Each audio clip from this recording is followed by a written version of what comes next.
Now, let's see which are the main data that we need to manage when we talk about logistic activities and SAP ERP. As we can imagine, the key organizational data when we deal with warehouse management is the warehouse. And in particular, the association between the storage location and the warehouse provides the linkage between the typical warehouse management processes and the inventory management processes that are, of course, interconnected. In particular, when linking warehouses to storage location, there are some rules which are intuitive, but it is worthwhile to recall that are that a warehouse, of course, must be linked to at least one storage location. A warehouse can be linked to storage location across multiple plants. A storage location can be linked only to one warehouse, so a storage location is a part of a specific warehouse, and of course, not all storage location must be linked to a warehouse. So there can be storage location which does not refer to some warehouse, but if a storage location refers to a warehouse, this can be just one warehouse. They can be associated to more than one warehouse. Here you see here you can see an example. So in this case, we consider the JBI organizational structure, and for the case of the Dallas plant, we can see that a warehouse is associated with one or more combination of plant and storage location, and in particular the warehouse 100, so the Dallas warehouse 100 is associated with 3 storage location, so FG000, TG00, and MA00, which refer to the warehouse 100. Sorry, not for the Dallas plant, but for the San Diego plant. Then, if we deep dive into the structure of the warehouse, we can see that the warehouse, in this case our warehouse 100, can be divided into smaller areas. In particular, this area can be organized in a hierarchical approach. In particular, a warehouse is at first level divided into storage types, which can then be detailed into what we call storage section. In turn, storage section can contain storage bins where the material are stored.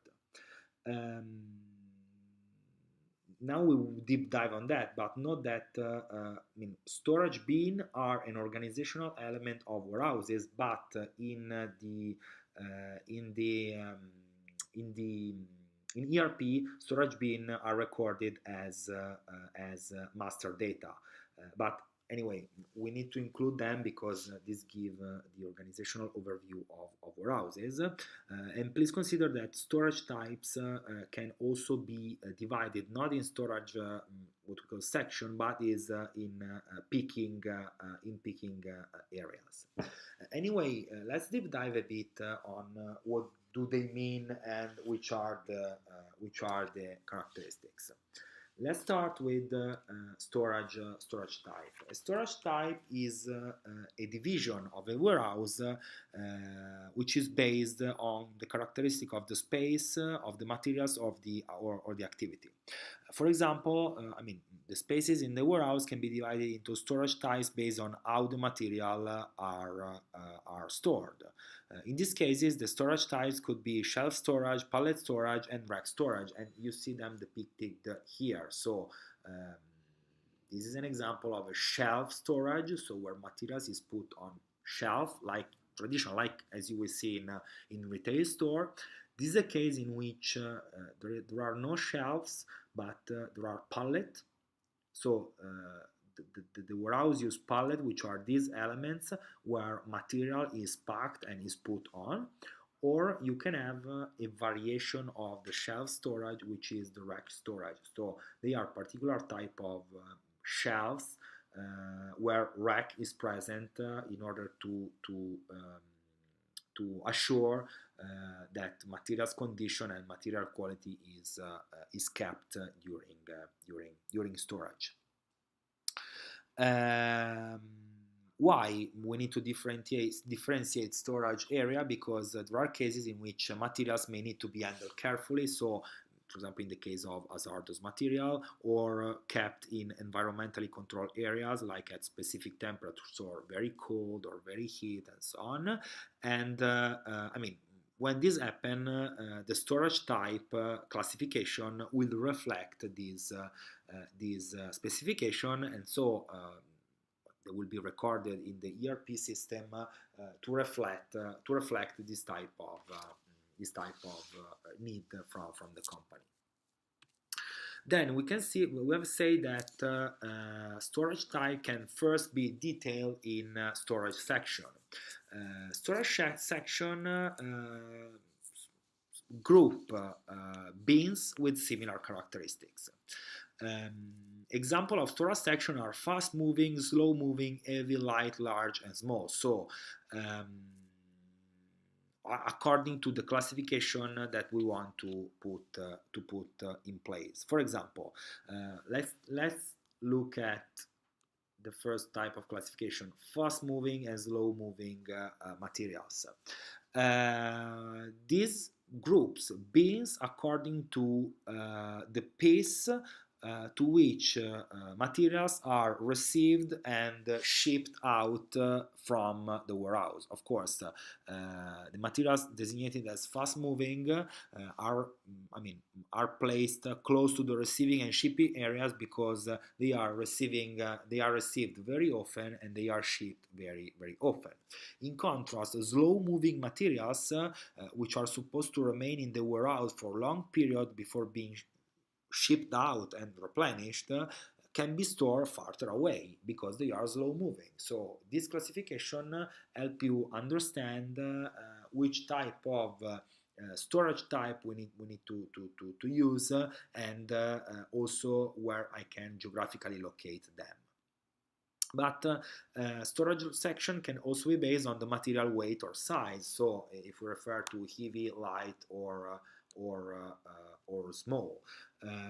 In a shelf area, heavy and bulky materials are usually placed in lower shelves, while lighter and smaller material can be stored in higher shelves. So, according to the physical characteristic of goods and materials stocked, we can identify more suitable storage locations.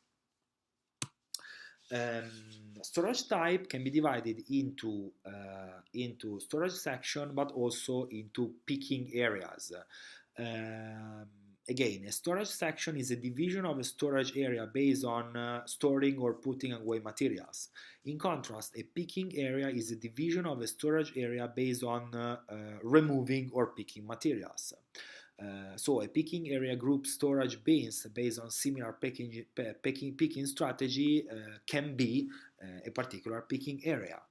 For example, a picking area can be assigned to specific employees who are responsible for picking materials from specific bins. Or a delivery to a customer can be allocated to multiple picking areas to facilitate parallel picking. And this arrangement usually makes the picking step more efficient and enables or help the company to deliver materials to the customer more quickly. So we divide storage type in homogeneous picking area in order to optimize picking activities, which are one of the most important activities with handling that are managed into the warehouses. This is an example of how a picking area look like, and now you should understand better how it can be useful to divide storage type into picking areas. This is, again, this is a case taken from the JBI case. So the JBI has two storage types, so shelf storage 001 and pallet storage 002, and two interim storage type, meaning receiving 003 and shipping 004. So in this case, even if there are multiple storage sections for the shelf and pallet, in this case the company has decided not to divide the storage type into multiple sections. In any case, each storage type has one storage section, so the total section. And as you can see from here, the JBI does not have picking area defined in the warehouses, while each storage section have their own bins. In particular, shelf storage have rectangular bin, while instead pallet storage have square bins.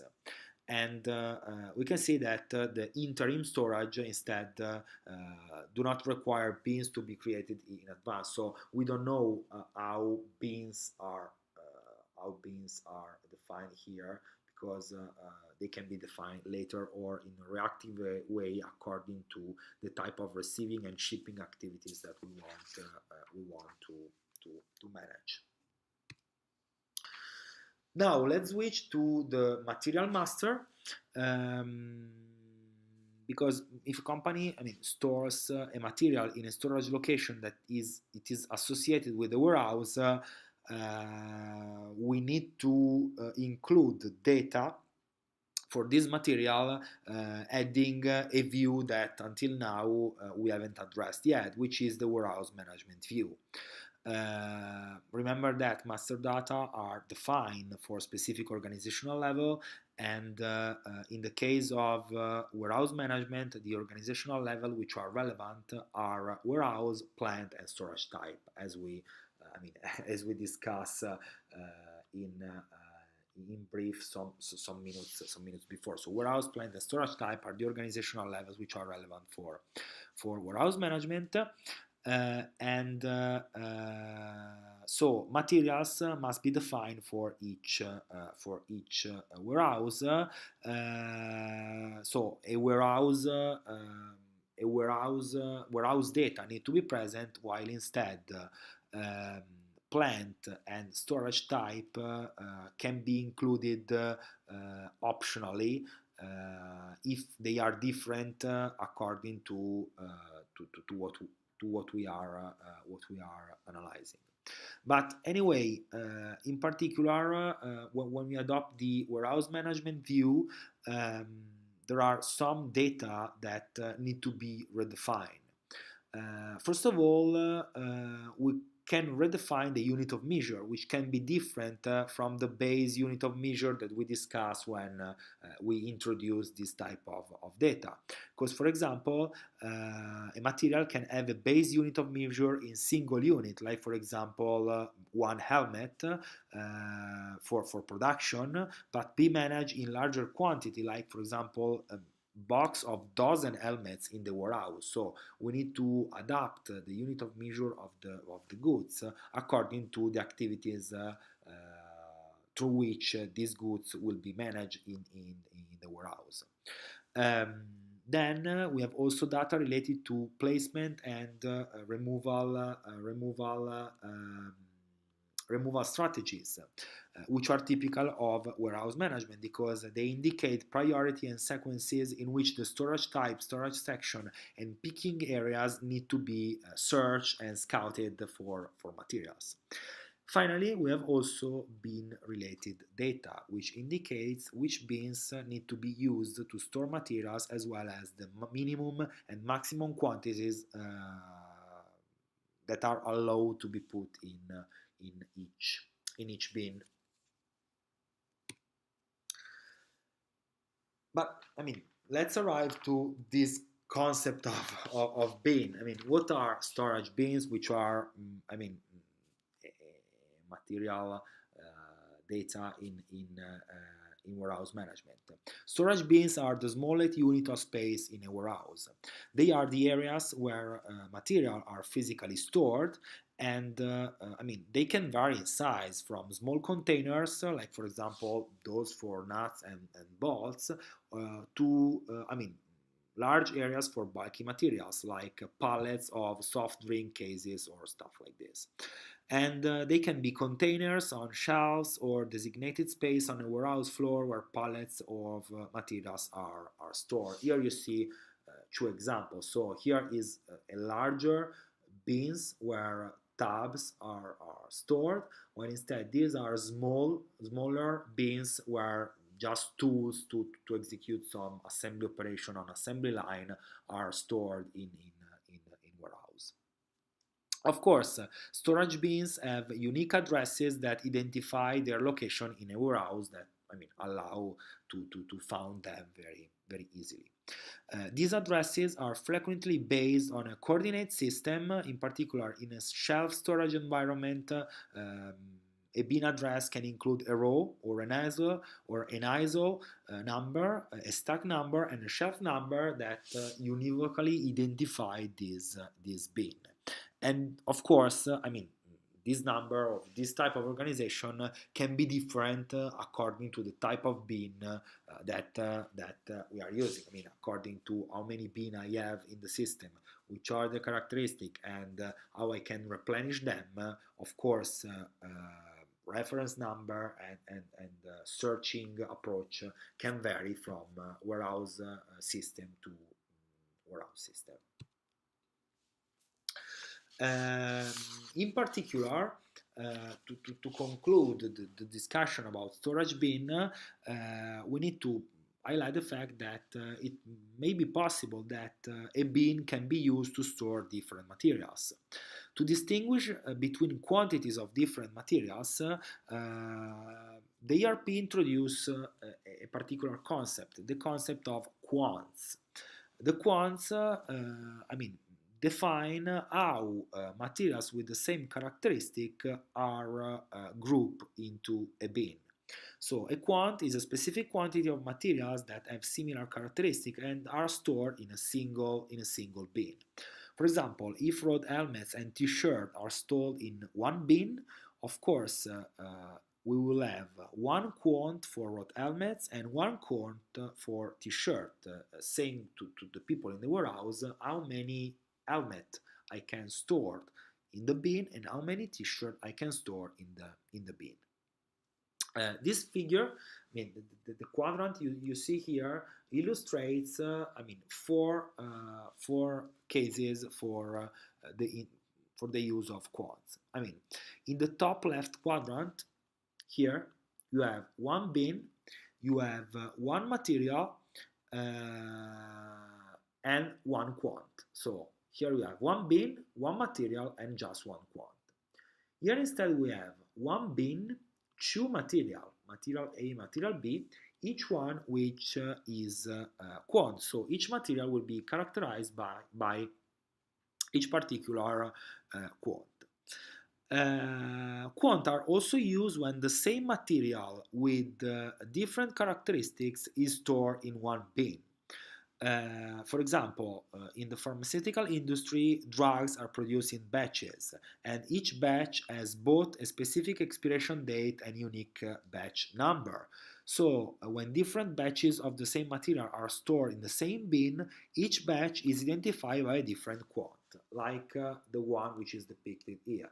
Same material, different batch, each batch has its particular quant.